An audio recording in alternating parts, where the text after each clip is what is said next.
அன்பான சிம்ம ராசி நேயர்களே, நவ கிரகங்களின் தலைவனான சூரிய பகவானை ராசி அதிபதியாக கொண்டவங்க நெருப்பு ராசிக்காரங்க. தலைமை பண்பு, தன்னம்பிக்கை, தைரியம் மற்றும் தாராள மனப்பான்மை கொண்டவங்களாக இருப்பீங்க. உங்களுடைய ஆளுமை திறன் மிகச்சிறப்பாக, எப்பவுமே மற்றவங்களுக்கு உதவணும், சமுதாயத்துக்கு நல்லது செய்யணும் அப்படிங்கிற நல்ல எண்ணம் கொண்டவங்க. நண்பர்கள் மற்றும் குடும்பத்தார் மேலே பாசமும் அளவு கடந்த அன்பும் வச்சுருப்பீங்க. இந்த வாழ்க்கையில் ஒவ்வொரு நொடியும் மகிழ்ச்சியாக இருக்கணும் அப்படின்னு நினைப்பீங்க. மிகப்பெரிய லட்சியத்தை மனசில் வச்சுட்டு அதற்கான செயல்களை செஞ்சுட்டு இருப்பீங்க. காதலை பொறுத்த வரைக்கும் தனித்திறமைகளோடு செயல்படக்கூடிய தலைவர்களாகவும் நீங்கள் இருப்பீங்க. இப்படி சிறப்பான குணங்களை கொண்ட சிம்ம ராசி மகம் நட்சத்திரம், பூரம் நட்சத்திரம், உத்திரம் நட்சத்திரம் 1ஆம் பாதம் இருக்கிறவங்களுக்கு மனசில் நினைச்ச காரியங்களில் புத்திசாலித்தனமாக செயல்பட வேண்டியது அவசியம். எந்த இடத்துலையும் உங்களுடைய முன்கோபத்தை நீங்கள் வெளிப்படுத்தக்கூடாது. சுபகாரியம் தொடர்பான பேச்சுக்களில் உங்களுக்கு எதிர்பார்ப்புகள் எல்லாமே நிறைவேறப் போகுது. நெருக்கமானவங்க கிட்ட எதிர்பார்த்த சில உதவிகள் எல்லாமே கிடைக்கும். கணவன் மனைவிக்கிடையே ஒற்றுமையும் புரிதலும் அதிகரிக்கும். பண வரவு இருக்கும். நெருக்கடியான சில பிரச்சனைகளில் திடீர் முடிவுகள் கிடைக்கும். தாய்வழி உறவுகள்கிட்ட பேசும் பொழுதும் பழகும் பொழுதும் உங்களுக்கு நிதானம் ரொம்பவே அவசியம் வேணும். எதிர்பாலின மக்கள் மூலம் அனுகூலமான சூழ்நிலைகள் உருவாகும். நெருப்பு சார்ந்த துறைகளில் இருக்கிறவங்களுக்கு லாபகரமான வாய்ப்புகள் கிடைக்கும். சக ஊழியர்களுடைய ஒத்துழைப்பு மனசுக்கு புதிய நம்பிக்கையை ஏற்படுத்த போகுது. இதுவரைக்கும் உங்கள் லட்சியத்துக்காகவும் குடும்பத்துக்காகவும் கஷ்டப்பட்டு உழைச்சி உங்களுடைய உடல் நலனை நீங்கள் கவனிக்காமல் விட்டுருந்துருப்பீங்க. இப்போ வரைக்கும் சிலருக்கு அது வெளியில் தெரியல அப்படின்னாலும் சின்ன சின்ன பிரச்சனைகள் மூலமாக உங்களுக்கு தொந்தரவு கொடுத்துட்டு வந்திருக்கும்.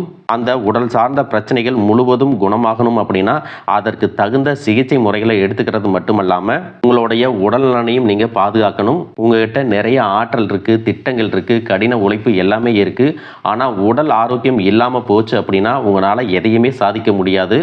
இதற்கு பிறகாவது உங்களுடைய உடல் ஆரோக்கியத்தில் நீங்கள் கூடுதலான கவனம் செலுத்தினீங்க அப்படின்னா நீங்கள் செய்யக்கூடிய எல்லா காரியத்திலையும் உங்களுக்கு வெற்றி கிடைக்கும். எதிரிகளை எல்லாம் ஜெயிச்சு வருவீங்க. சிலர் பார்த்தீங்கன்னா நல்ல வேலை கிடைக்காம வீட்லேயும் சரி சமுதாயத்திலும் சரி நிறைய பேருடைய கிண்டலுக்கும் கேலிக்கும் ஆளாகி இருப்பீங்க. இன்னும் சிலர் குடும்ப கஷ்டத்துக்காக பிடிக்காத ஒரு வேலைக்கு போயிட்டு இருந்திருப்பீங்க. இதற்கு பிறகு உங்களுடைய தன்னம்பிக்கை அதிகரிக்கும். புதிய புதிய தொழில்நுட்பங்களை கற்றுக்கிட்டு நல்லதொரு வேலையில் சேர போகிறீங்க. அரசியல்வாதிகளை பொறுத்த வரைக்கும் புதிய பொறுப்புகள், புதிய பதவிகள் எல்லாமே தானாக கிடைக்க போகுது. நம்மளுடைய குடும்ப உறவுகள், நம்முடைய நண்பர்கள் அப்படின்னு சொல்லிட்டு சிலருக்கு பெரிய ஒரு தொகையை கடனாக கொடுத்துட்டு அதை திரும்ப வாங்க முடியாமல், கேட்க முடியாமல் ஒரு விதமான மன அழுத்தத்துக்குள்ளாக இருப்பீங்க. அதனாலேயே உங்களுடைய உறவு கெட்டிருக்கும். அந்த பணம் உங்களுக்கு திரும்ப கிடைக்காது அப்படின்னு நீங்கள் முடிவே செஞ்சுருப்பீங்க. உங்ககிட்ட பணம் வாங்கினவங்க அவங்களுடைய தவறை புரிஞ்சுக்கிட்டு மனசாட்சியோட உங்களுக்கு அந்த பணத்தை திருப்பி கொடுப்பாங்க. குடும்பத்தில் இருக்கக்கூடிய நெருக்கடிகள் விலகும். செல்வாக்கு அந்தஸ்து உயரும். கடவுள் நம்பிக்கை அதிகமாகும். பெரியவர்களுடைய உதவி உங்களுக்கு கிடைக்கும். உறவில் இருந்த சண்டை சச்சரவுகள் முழுவதுமாக விலகும். புதிய நண்பர்களும் உங்களுக்கு உதவி செய்வாங்க. தொழிலில் ஏற்பட்ட நெருக்கடிகள் விலகும். பொருளாதார ரீதியாக நலிவடைந்த நிறுவனங்கள் முன்னேறவும் போகிறாங்க. மேலும் மேலும் எதிர்பார்த்த லாபமானது உங்களுக்கு வியாபாரத்தில் கிடைக்க போகுது. புதிதாக தொழில் தொடங்கணும் அப்படின்னு நினைக்கிறவங்க இந்த காலகட்டத்தில் நீங்கள் தொழில் தொடங்கலாம். இது வரைக்கும் உங்கள் குடும்ப உறவுகளுக்கு நீங்கள் பெருசாக முக்கியத்துவம் கொடுத்துட்டு இருக்க மாட்டீங்க. எத்தனையோ கஷ்டமான சூழ்நிலைகளில் உங்களோடு எல்லாவற்றையும் சகித்து கொண்டிருந்த குடும்ப உறவு சகிப்புத்தன்மையை இழந்து கடமைக்கு ஏதோ ஒரு வாழ்க்கையை வாழ்ந்துட்டு இருக்கிற மாதிரியான சூழ்நிலையில் இருந்திருப்பாங்க. என்னதான் நீங்கள் குடும்ப உறவுகளை பத்திரமா பார்த்துக்கிறேன், எல்லாத்தையும் பூர்த்தி செஞ்சு கொடுக்குறேன் அப்படின்னு சொன்னாலும் குடும்ப உறவுகள் கிட்ட நீங்கள் மனம் விட்டு பேசணும். நீங்கள் 20 வயசில் இருந்தாலும் சரி, 70 வயசில் இருந்தாலும் சரி, குடும்பத்தில் இருக்கிறவங்களுடைய மனநிலையை நீங்கள் எல்லா கட்டத்திலையும் புரிஞ்சுக்கணும். அவங்களுடைய வார்த்தைகளுக்கு மதிப்பு கொடுத்து சில விஷயங்களை திருத்திக்கிட்டும் சில விஷயங்களை மாற்றிக்கிட்டும் நீங்கள் இருந்தீங்க அப்படின்னா உறவுகள் உங்களை தலையில் தூக்கி வச்சு கொண்டாடுவாங்க. உங்களை பொறுத்த வரைக்கும் குடும்பத்தில் நிம்மதி முழுசாக கிடைக்கணும் அப்படின்னா சில இடங்களில் விட்டு கொடுத்து போகிறது தான் நல்லது அப்படிங்கிறத ஞாபகம் வச்சுக்கோங்க. இதையெல்லாம் சரியாக செய்யாத காரணத்தினால தான் நிறைய பேருடைய குடும்பத்தில் கணவன் மனைவியாக இருப்பாங்க, வெளியே போவாங்க வருவாங்க, ஆனால் உண்மையான அந்யோன்யம் இருக்காது. சரியாக பேசிக்க கூட மாட்டாங்க. சமுதாயத்துக்காக போலியான ஒரு வாழ்க்கையை வாழ்ந்துட்டு இருக்கிற மாதிரி இருக்கும். இதற்கு பிறகு உங்கள் வாழ்க்கையிலும் இதுவெல்லாம் நடக்கக்கூடாது அப்படின்னா மனம் விட்டு பேசி உங்க கூட அதிகமான நேரத்தை செலவிடணும். உங்கள் மேலே அவங்களுக்கு நம்பிக்கை வர்ற மாதிரி நடந்துக்கணும். பணம், வசதி, வாய்ப்புகள் எல்லாருக்கும் தேவை அப்படின்னாலும் அதை வச்சு நிம்மதியான அழகான ஒரு வாழ்க்கையை வாழ முடியாது. கோடீஸ்வரனாக இருக்கவங்க கூட கஷ்டப்படுறதையும் ஏழைகளாக இருக்கிறவங்க கூட சந்தோஷமாக இருக்கிறதையும் நம்மளால் பார்க்க முடியுது. சின்ன சின்ன விஷயங்களை கூட சரியாக பேசி முடிக்காத காரணத்தினால தான் பெரிய பெரிய பிரிதல்கள் எல்லாமே வருது. இன்னும் சிலருக்கு பார்த்தீங்கன்னா விவாகரத்து வரைக்கும் கூட போயிடுது. இந்த மாதிரியான விஷயங்கள் எல்லாமே உங்கள் வாழ்க்கையில் நடக்கிறதுக்கு நீங்கள் மட்டுமே முழுமையான காரணம் இல்லை. உங்களை மட்டுமே குற்றம் சொல்லிட முடியாது. சில கிரகங்களுடைய பார்வை, தசா புத்தியினோட பலன்கள் காரணமாகவும் இதுவெல்லாம் நடக்கும்.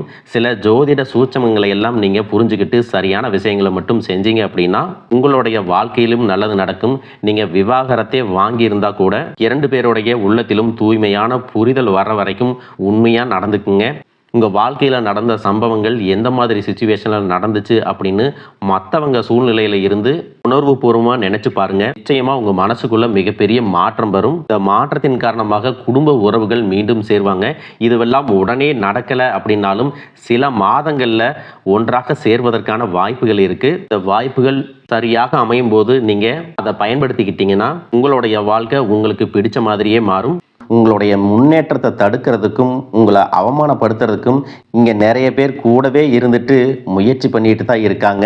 ஆனாலும் அவங்களுடைய சதிகளையும் சூழ்ச்சிகளையெல்லாம் தாண்டி இப்போ வரைக்கும் ஓரளவுக்கு நீங்கள் நல்லா இருக்கீங்க அப்படின்னா உங்ககிட்ட இருக்கக்கூடிய நல்ல எண்ணங்களும் கடவுள் பக்தியும் இது வரைக்கும் நீங்கள் செஞ்ச தர்ம காரியங்களும் தான் உங்களை காப்பாற்றிட்டு இருக்கு. இதுக்கு முன்னாடி நல்ல நண்பர்களாக இருந்திருப்பாங்க, நல்ல உறவுகளாக இருந்திருப்பாங்க. அவங்களே தன்னோட சுயநலத்துக்காக துரோகங்களை எல்லாம் செஞ்சு உங்களுடைய வாழ்க்கையை கெடுக்கணும் அப்படின்னு நினைக்கும்போது இந்த உலகத்தில் யார் நல்லவங்க யார் கெட்டவங்க யாரை நம்புறது அப்படிங்கிறது தெரியாமல் தான் நீங்கள் புலம்பிட்டு இருக்கீங்க. ஒரு வகையில் இந்த மாதிரி விஷயங்கள் உங்களுக்கு கஷ்டத்தை கொடுத்தாலும் இப்போவாவது இவங்க நம்ம மேலே எவ்வளவு பொறாமையோடவும் வன்மத்தோடவும் இருக்கிறாங்க அப்படிங்கிறத ஓரளவுக்கு நீங்கள் புரிஞ்சிருப்பீங்க. இது எல்லாமே தெரிஞ்சும் கூட நீங்கள் என்னமோ பண்ணுங்க, எத்தனையோ நல்லது செஞ்ச எனக்கு மனசாட்சிக்கு விரோதமாக தப்பு செய்கிறீங்க அப்படின்னா அந்த கடவுள் உங்களுக்கு நிச்சயமாக மிகப்பெரிய தண்டனையை கொடுப்பார் அப்படின்னு தான் கடவுள்கிட்ட உங்களுடைய வேண்டுதலையெல்லாம் வச்சுட்டு கடந்து போயிட்டுருக்கீங்க. இப்போ இருக்கக்கூடிய சூழ்நிலையில் தான் உண்டு தாம் வேலை உண்டு அப்படின்னு தான் இருக்கிறீங்க. இருந்தாலும் உங்களுடைய கஷ்டத்தையும் கண்ணீரையும் மற்றவங்களுக்கு தெரியாத மாதிரி தான் பார்த்துட்ருக்கிறீங்க. உங்களுடைய வாழ்க்கை உங்களை எப்படி புரட்டி போட்டாலும் முடக்கி வச்சாலும் நீங்கள் எப்பவும் போல் சாதாரணமாக இருக்கிறதுனால உங்களை சுற்றி இருக்கிறவங்க எல்லாருமே இவங்களுக்கு என்னப்பா ஜாலியான வாழ்க்கை வாழ்கிறாங்க, இவங்ககிட்ட என்ன குறை அப்படின்னு சொல்லுவாங்க.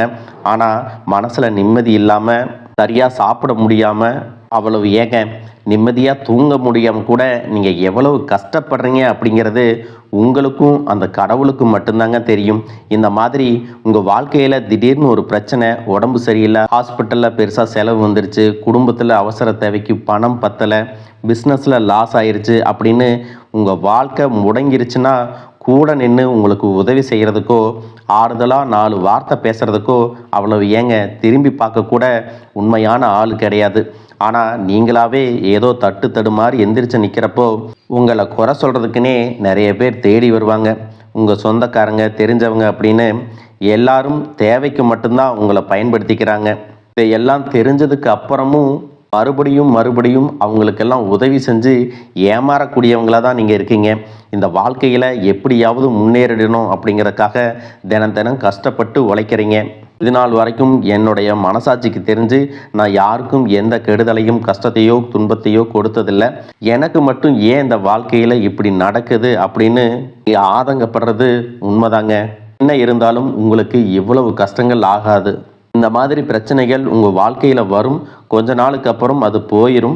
நிறைய நேரங்களில் பார்த்தீங்கன்னா உங்களால் எந்த பிரச்சனைகளும் வராது, ஆனால் உங்களை சுற்றி இருக்கிறவங்க மூலம் தான் உங்களுக்கு நிறைய பிரச்சனைகள் வருது அப்படிங்கிறத இப்போவாவது கொஞ்சம் புரிஞ்சிருப்பீங்க. இவ்வளவு நடந்ததுக்கப்புறம் இனி என் வாழ்க்கை மாறுமா அப்படின்னு நீங்கள் கேட்குற கேள்விகளுக்கெல்லாம் பதிலாக தாங்க இனி வரக்கூடிய கிரக நிலைகள் மற்றும் அதன் இயக்கத்தின் காரணமாக உங்களுக்கு நல்ல பலன்கள் எல்லாமே கிடைக்க போகுதுங்க. இது நாள் வரைக்கும் நடந்த கெட்ட விஷயத்தை எல்லாம் விட்டுருங்க. இனி வரக்கூடிய நாட்களில் உங்களுக்கு எந்த மாதிரி நன்மைகள் கிடைக்க போகுது அப்படிங்கிறத பற்றி தான் இந்த வீடியோ பதிவில் பார்க்க போகிறோம். முதலாவதாக மீன ராசியில் இருக்கக்கூடிய சனி பகவான் உங்களுக்கு ஆரம்பத்தில் சில தடைகளை கொடுத்திருந்தாலும் இந்த வருடத்தின் இறுதிக்குள்ளே உங்களுக்கு நல்ல பலன்களை எல்லாம் கொடுக்க போகிறாரு, தடைகளை எல்லாம் விலக்க போகிறாரு. இதன் மூலமாக பொருளாதார ரீதியாக உங்களுக்கு நல்ல முன்னேற்றம் அப்படிங்கிறது விரைவிலேயே ஏற்பட போகுது. அடுத்ததாக பார்த்தீங்கன்னா சுக்கிர பெயர்ச்சி, புதிதாக வீடு வாகனங்கள் எல்லாமே வாங்குவீங்க. ஆரம்பத்தில் பொருளாதாரத்தில் ஏற்ற இறக்கங்கள் இருந்தாலும் இந்த வருடம் முடியும் பொழுது குறிப்பிட்ட அளவுக்கு நீங்கள் சொத்து சேர்த்து வச்சுருப்பீங்க. குரு பகவான் மிதுன ராசியிலிருந்து தன்னுடைய உச்ச ராசியான கடக ராசிக்கு போகும் பொழுது கஜகேசரி யோகமும் உண்டாக போகுது. இந்த நேரத்தில் உங்கள் நிதி நிலைமை ரொம்பவே முன்னேற்றமாக இருக்கும். குழந்தை பாக்கியம் இல்லை அப்படின்னு கவலைப்பட்டு இருந்தவங்களுக்கு நிச்சயமாக குழந்தை பாக்கியம் உருவாகும். அவங்களுடைய உடல் நலனில் எவ்வளவு பிரச்சனைகள் இருந்தாலும் அதையெல்லாம் சரி செஞ்சு இந்த பாக்கியத்தை அடைய போகிறாங்க. அவங்க குடும்பத்திலையும் மனதிலும் மிகப்பெரிய மகிழ்ச்சி நிரந்தரமாக இருக்க போகுது. படிக்கக்கூடிய மாணவர்களுக்கும் கல்வி ரொம்பவே சிறப்பாக இருக்க போகுது. அடுத்ததான் நவம்பர் மாதத்தில் ஏற்படக்கூடிய ராகு கேது பெயர்ச்சியில் குடும்பம் மற்றும் தொழிலில் திடீர் மாற்றங்களும் திருப்பங்களும் ஏற்பட போகுது. நீண்ட நாளாக நிறைய பேர் உடல்நலம் சார்ந்த பிரச்சனைகளில் முடங்கி கிடந்திருப்பாங்க. நடக்கிறதுக்கே ரொம்ப சிரமப்பட்டிருந்திருப்பாங்க. அந்த பிரச்சனை எல்லாமே முழுவதுமாக நிவர்த்தியாக போகுது. கடந்த காலகட்டங்களில் உங்களுக்கு நல்லதொரு வேலை கிடைச்சிருக்காது. குடும்ப கஷ்டத்திற்காக குறைவான சம்பளத்தில் பிடிக்காத வேலையை செஞ்சுட்டு இருந்திருப்பீங்க. உங்களை பொறுத்த வரைக்கும் பிஇ படிச்சிருப்பீங்க, டிகிரி படிச்சிருப்பீங்க. சில பேர் தன்னுடைய கல்வி தகுதிக்கு சரியான வேலை கிடைக்கல அப்படின்னு ரொம்பவே ஆதங்கப்பட்டு இருந்திருப்பீங்க. வரக்கூடிய நாட்களில் நீங்கள் சரியான முயற்சிகளை எடுத்தீங்க அப்படின்னா அரசாங்க வேலைக்கு நீங்கள் முயற்சி பண்ணாலும் உங்களுக்கு அரசாங்க வேலை கிடைக்கும். பேங்க் வேலையோ ஐடி கம்பெனியோ அது தனியார் நிறுவனங்களோ உங்களுக்கு மனசுக்கு பிடிச்ச மாதிரி நல்ல வருமானத்தோடு வேலை கிடைக்கக்கூடிய சூழ்நிலையும் இருக்குது. மேலும் கணவன் மனைவிகளில் பார்த்தீங்கன்னா நல்ல அந்யோன்யம் இருக்க போகுது. இது வரைக்கும் இருந்த மன கஷ்டங்கள் எல்லாம் நீங்கி ஒற்றுமையோடு இருக்க போகிறாங்க. சொத்து மற்றும் பல பிரச்சனைகள் காரணமாக நீதிமன்றத்தில் ஏதாவது வழக்குகள் இருக்குது அப்படின்னா கூட அதுவெல்லாம் உங்களுக்கு சாதகமாக வரும். அதிலும் சொத்து விஷயத்தில் சனி பகவானுடைய பார்வை உங்களுக்கு நேரடியாக இருக்கிறதுனால சில தடைகளை கடந்து வரும் பொழுது உங்களுக்கு அந்த சொத்தானது நிச்சயமாக கிடைக்கும். இது வரைக்கும் நீங்கள் வேலை செஞ்சுட்டு இருக்கக்கூடிய இடத்துல சரியான ஒத்துழைப்பு இருந்திருக்காது. முழு ஈடுபாட்டோட வேலை செய்ய முடியாத அளவுக்கு சில பிரச்சனைகள் எல்லாமே இருந்திருக்கும். இனி வரக்கூடிய காலங்களில் உடன் வேலை செய்கிறவங்க மூலமாக உங்களுக்கு நல்ல ஆதரவு கிடைக்கும். சந்தோஷமாக அந்த வேலையை செய்வீங்க. வேலையில் உங்களுக்கு பண பலன்கள் ஏதாவது வராமல் இருந்துச்சுன்னா அந்த பண பலன்கள் எல்லாமே உங்களுக்கு வெகு சீக்கிரத்தில் கிடைக்கும். அரசு வேலையில் இருக்கக்கூடியவங்க சட்டத்திற்கு புறம்பாக எந்த ஒரு காரியத்திலையும் ஈடுபடாமல் நேர்மையாக நடந்து கொள்வது நல்லது. பொது வாழ்க்கையில் இருக்கிறவங்களுக்கு நீங்கள் எதிர்பார்த்ததை விட மிகப்பெரிய நிலையை அடைய போகிறீங்க. தொழிலில் தடைகள் ஏதாவது இருந்துச்சுன்னா அந்த தடைகள் எல்லாம் விலகிறது மட்டும் இல்லாமல் புதிய கிளைகளையும் தொடங்குவீங்க. உங்களுடைய உற்பத்தி அதிகரிக்கும். தொழிலை விரிவு செய்வீங்க. வரக்கூடிய நாட்களில் உங்களுக்கு விற்பனையும் அதிகமாகும். ஏற்றுமதி இறக்குமதியில் எல்லாம் உங்களுக்கு நல்ல லாபம் கிடைக்கும். நீங்கள் செய்யக்கூடியது சின்ன தொழிலோ பெரிய தொழிலோ அதுவெல்லாம் உங்களுக்கு நல்ல வளர்ச்சியை கொடுக்கும் அப்படிங்கிறத நீங்கள் ஞாபகம் வச்சுக்கோங்க. இனி வரக்கூடிய காலங்கள் எல்லாமே உங்களுடைய கனவுகளை நிஜமாக்கக்கூடிய நாட்களாக இருக்க போகுது. குடும்பத்தில் முன்னேற்றமும் பொருளாதாரமும் கிடைக்கும் பொழுது உங்களுடைய சுய ஒழுக்கத்தில் நீங்கள் ரொம்பவே கவனமாக இருக்கணும். பேசக்கூடிய வார்த்தைகள், பழகக்கூடிய நபர்கள் எல்லார்கிட்டையும் எந்த ஒரு இடத்துலையும் தான் அப்படிங்கிற கர்வத்தை மட்டும் நீங்கள் வச்சுக்கக்கூடாது. மற்றவர்களை குறையாக பேசுகிறதோ மட்டம் தட்டி பேசுகிறதோ அதை காயப்படுத்துகிற மாதிரி பொது இடங்களில் பேசிடக்கூடாது. நீங்களும் சரி உங்களை சுற்றி இருக்கிறவங்களும் சரி எப்பவுமே பாசிட்டிவான எண்ணங்களில் இருக்கணும். அப்படின்னா எதிர்காலத்திற்கான நல்ல திட்டமிடுதல் எப்பவுமே அவசியம். அதனால் நீங்கள் எந்த ஒரு விஷயத்தை செய்யும் போதும் எதிர்காலத்தில் இது எனக்கு எந்த மாதிரியான பலன்களை கொடுக்கும் அப்படிங்கிறத மனசில் வச்சுக்கிறதும் அவசியம். இதை நீங்கள் சரியாக செஞ்சுட்டு வந்தீங்கன்னா பெரியவர்களுடைய உதவி கிடைக்கும். உறவுகளில் இருந்த சண்டை சச்சரவுகள் முழுவதுமாகவே விலகும். புதிய நண்பர்களும் உங்களுக்கு உதவி செய்வாங்க. தொழிலில் ஏற்பட்ட நெருக்கடிகள் விலகும். பொருளாதார ரீதியாக நலிவடைந்த நிறுவனங்கள் மீண்டும் முன்னேற போகுது. மேலும் மேலும் உங்களுக்கு வியாபாரத்தில் எதிர்பார்த்த லாபம் கிடைக்கும். உங்களுடைய புதிய சிந்தனைகள் மற்றும் நேர்மறையான எண்ணங்கள் உங்களுடைய வளர்ச்சிக்கு காரணமாக இருக்க போகுது. கடந்த காலகட்டங்களில் திருமணம் பார்த்தீங்க அப்படின்னா நிறைய பிரச்சனைகளும் சிக்கலுமாக இருந்திருக்கும். அதிலும் ஜாதகம் சரியில்லை, சொந்த வீடு இல்லை, வசதி இல்லை, பெற்றோர்கள் சரியில்லை, அரசு வேலையாக இருக்கணும், இந்த மாதிரி எத்தனையோ காரணங்களை எல்லாம் சொல்லி உங்களுக்கான திருமணம் தடைகள் ஏற்பட்டிருக்கும். இன்னும் சிலருக்கு பார்த்தீங்கன்னா தெரிஞ்சவங்களாலையும் நண்பர்களாலையுமே திருமணங்கள் எல்லாமே நின்று போயிருக்கும். இந்த மாதிரி இடத்துல உங்களால் எந்தெந்த விஷயத்தை எல்லாம் சரி செய்ய முடியுமோ அதையெல்லாம் சரி செஞ்சுட்டு குரு பெயர்ச்சிக்கு பிறகு நீங்கள் திருமண முயற்சிகளில் ஈடுபட்டீங்கன்னா உங்களுடைய மனதுக்கு பிடித்த மாதிரியான நல்ல வரன் அமையும். குடும்ப வாழ்க்கை சிறப்பாக இருக்கும். உங்களுடைய வாழ்க்கை துணை அழகாக இருப்பாங்க. கை நிறைய சம்பாதிக்கக்கூடியவங்களாகவும் இருப்பாங்க. அதே நேரத்தில் வாழ்க்கை துணையை இழந்துட்டு இரண்டாவது திருமணம் பற்றி யோசிக்கக்கூடிய ஆண்கள் மற்றும் பெண்களுக்கு தன்னுடைய வாழ்க்கையில் வரக்கூடிய துணை அவங்களுடைய பழக்க வழக்கம் 2 பேருக்கும் கருத்தொற்றுமை இருக்கா, மன பொருத்தம் இருக்கா மற்றும் தேவைப்பட்டா உங்களுடைய ஜாதகத்தை கூட ஒரு முறை நீங்கள் சரி பார்த்துக்கிட்டு 2வது திருமணத்துக்கு முயற்சி செஞ்சீங்கன்னா நல்ல வாழ்க்கை துணை அமையும். மற்றவங்க பொறாமப்படக்கூடிய அளவுக்கு நல்லதொரு வாழ்க்கையை வாழ்ந்து காட்டுவீங்க. எந்த ஒரு எதிர்பார்ப்புகளும் இல்லாமல் எப்பவும் போல் உங்கள் கடமையை செஞ்சுட்டு உங்கள் வாழ்க்கையை நீங்கள் வாழ்ந்துட்டு வாங்க. உங்களோட குலதெய்வமும் கிரக நிலைகளும் உங்களுக்கு துணையாக இருக்குது. இப்போ நீங்கள் எடுத்து வைக்கக்கூடிய ஒவ்வொரு அடியும் எதிர்காலத்தில் உங்களை வாழ்க்கையின் உச்சத்தில் கொண்டு போய் வைக்கும் அப்படிங்கிறத மட்டும் நீங்கள் எப்பவுமே நினைவு வச்சுக்கணும்.